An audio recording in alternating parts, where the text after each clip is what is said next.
sound speed. Keep going out, man.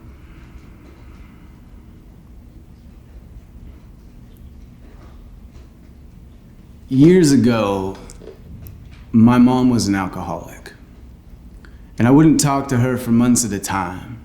But I'd visit and find empty bottles of wine scattered throughout the house. It's funny how an expectation can still be a surprise. I knew I'd find the bottles if I looked, but every discovery was an earthquake that shook my family's foundation. Her drink of choice was white wine, Chardonnay. And to this day, when I smell it, I'm reminded of helplessness and broken mirrors, of slowly watching a car crash in the rain and remembering the wreckage raised me to be brave. My mom used to vomit blood. My mom used to vomit blood. And on the night of my birthday years ago, she was in rehab.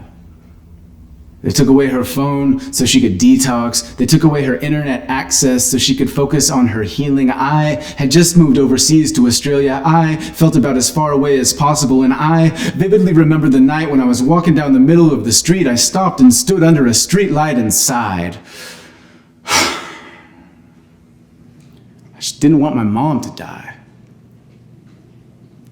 But I still had a life to live. I still had to get around town. If I was a metaphor, I was lost, looking for found. I would end up somewhere and not remember how I got there. I would drive too fast and tailgate. I would accidentally drive too slow, get honked at. I would inadvertently change lanes, miss the off-ramp, just get lost sometimes. I wasn't trying to be a bad driver, and I certainly wasn't an asshole. I was struggling. I was suffering. I needed a hug.